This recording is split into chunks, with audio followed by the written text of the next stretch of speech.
आज मी ही बारीक मच्छी बनवणार आहे। ह्याला आमच्याकडं चिंगळा म्हणता येतं। हे छोटे असल्यामुळे ह्याला कसं बारीक माशाला चिंगळा म्हणून म्हणतात आमच्याकडे।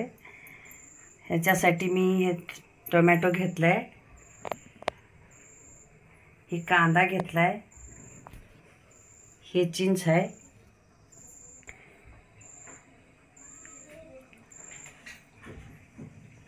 हे काही अशा बारीक मच्छी आणली आहे। आज मी बारीक मच्छी बनवणार आहे आणि ह्याला आमच्याकडे चिंगळा म्हणतात।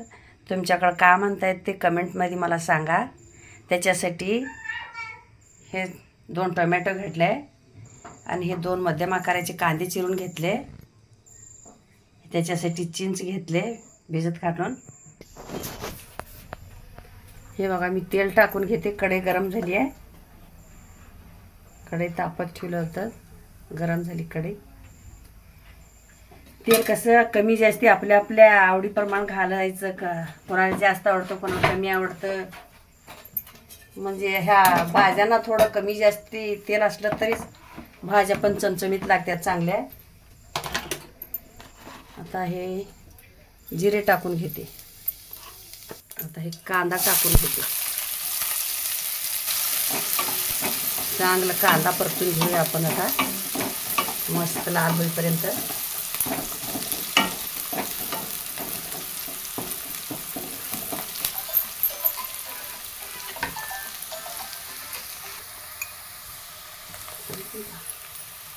आता ह्याच्यातच अद्रक लसणाची पेस्ट टाकून घेते। दोन्ही पण एकदमच परतून निघते, चांगलं एकत्र लाल होते दोन्ही। मस्त खरपूस होईपर्यंत भाजून घ्यायचं खालीवर खाली।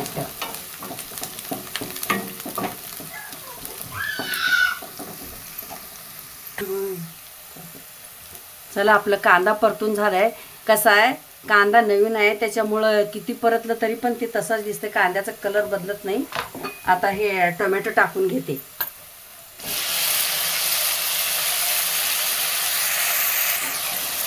हां, टोमॅटो घेताना लाल एकदम रसरशीत लाल गुळगुळीत असलेला टोमॅटो घ्यायचा।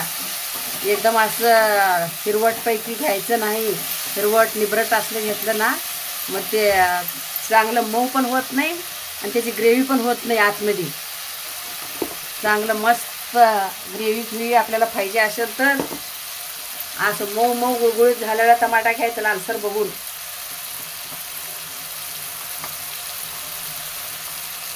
थोडी हळद टाकून घेते, टमाटा बारीक होते।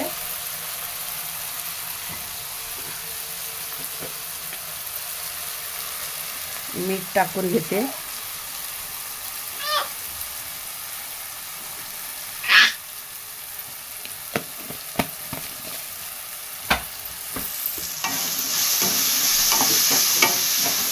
असं चांगलं परतून घ्यायचं।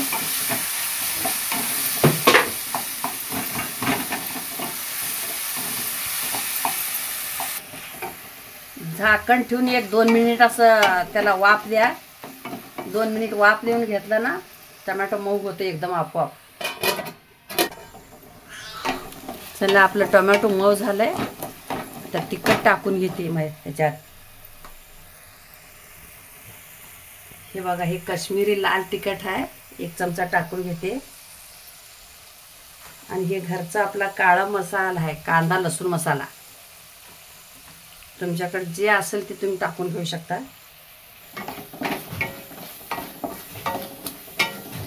व्यवस्थित परतून घ्यायचं।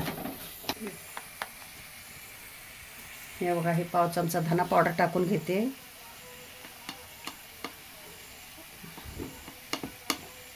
आणि पाव चमचा जिरा पावडर टाकून घेते। धना जिरा पावडर असलं ना ते मच्छीच्या भाजीला टेस्ट वेगळीच येते।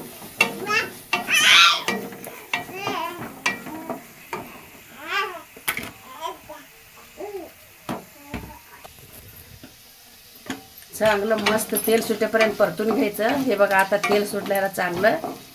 मी आता माझ्याकडे चिंचाचं कोळ आहे, चिंचाचं कोळ टाकून घेते। तुमच्याकडे चिंचाचं कोळ नसेल तर तुम्ही त्या काय आमसूल म्हणतात ते टाकू शकता, नसेल तर चिंच टाकू। दोन्हीपैकी कुठलाही एक टाकलं तरी चालतं। कोकम म्हणतात, आमसूल म्हणतात, काय पण म्हणतात.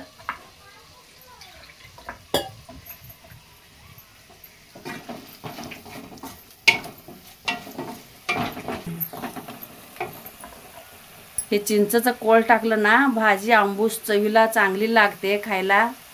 हे कशी मच्छीची भाजी थोडीशी आंबूस असली तरच झोंबतं तोंडाला. एक अर्धी भाकर जास्ती जाते, एक खायच्या ठिकाणी 1.5 भाकर खाते माणसानं. असा करून बघा तुम्ही मस्तपैकी. परत परत कराल तुम्ही, आवडेल तुम्हाला करायला. त्याला आता चांगलं तेल सुटलंय, मस्तपैकी परतून झालंय. आता ही मच्छी टाकून घेते. हे बघा, हे बारीक मच्छी आहे, ह्याला आम्ही चिंगळ्या म्हणतो. तुमच्याकडे काय म्हणतात काय मला काय माहिती नाही, पण तुम्ही कमेंटमध्ये सांगा. बारीक असल्यामुळं मी चिंगळ्या म्हणतो ह्याला.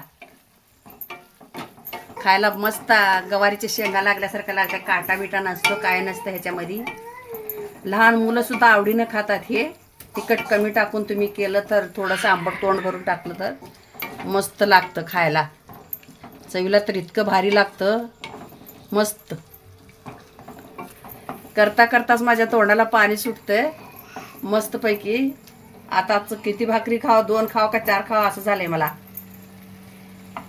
पण आवडेल मस्त खायला चवीला चांगलं लागते. ही मच्छी अशी बारीक माझ्या पद्धतीनं करून बघा, भारी लागते खायला. थोडं 1 मिनिट झाकण ठेवून घेते. हे बघा, आपलं आता शिजलंय, मच्छी शिजून झाली आहे. चिंगळ्या आपले मस्तपैकी शिजून झाले आहेत. आता खाण्यासाठी तयार आहे ती. हे बघा, हे चिकन असो, मटण, मच्छी जे बी असलं ना, त्याला वरून कोथिंबीर टाकली की हिरवीगार रसरशीत चांगलं दिसतंय. खायला पण चव लागतंय, दिसायला पण मस्त दिसतंय, एकदम सुंदर.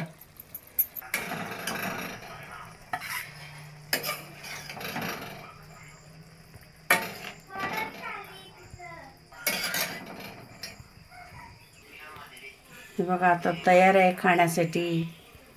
या जेवाला.